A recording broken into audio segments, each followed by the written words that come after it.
Today we're going to explore 3 locations on the eastern front of Petersburg National Battlefield. We'll start at the Eastern Front Visitor Center, which was closed due to COVID-19 when we visited. While here, we explored Battery 5 and the Dictator.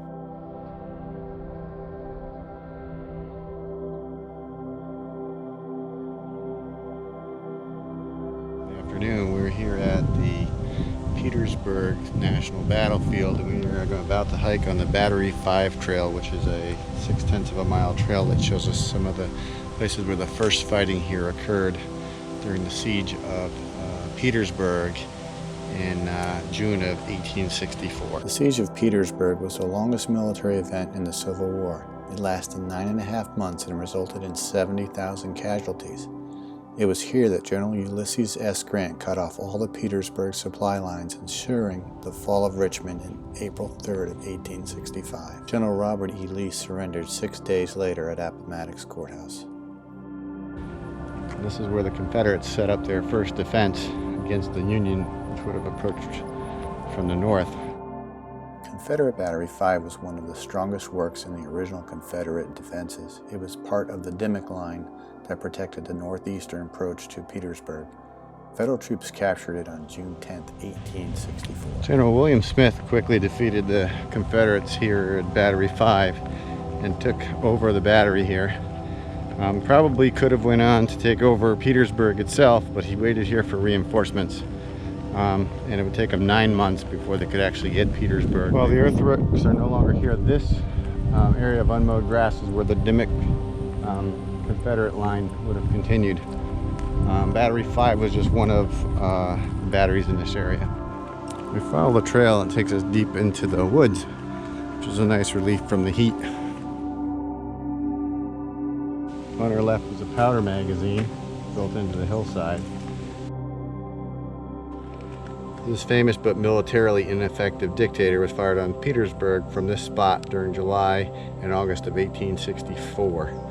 The Dictator was a 13-inch Seacoast mortar built into one similar to the one in front of us here, and was the largest gun used during the siege. It could lob a 225-pound explosive shell more than 2 miles. During its service in the siege, the Dictator fired 218 rounds at Petersburg. So when looking at this shell, this mortar from behind, it looks like it has a huge opening, but there's a huge amount of iron around the 13-inch hole, which is covered with that plate.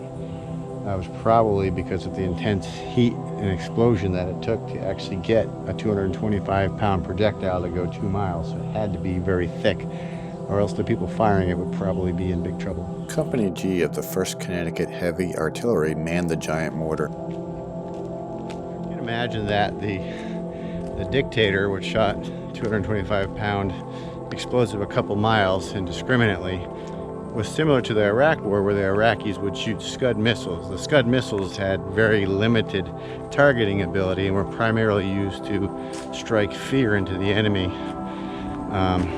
by the indiscriminate landing and killing of civilians or destroying of property. Our next stop would be Confederate Battery number 8.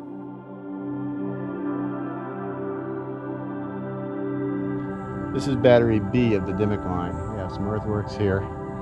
And this was captured by black Union troops. Final stop would be Confederate Battery number 9. It was here in Battery 9 where the colored troops achieved their first major victory here when they defeated the Confederates here on June 15, 1864. After the capture of Battery 5, some of the 3,500 black troops went southward, routing Confederates before them. At dusk, they charged on Battery 9 here and swarmed over the works. During the 2 hours of fighting on the Dimmock Line that evening, the U.S. colored troops captured dozens of Confederates and 6 cannons.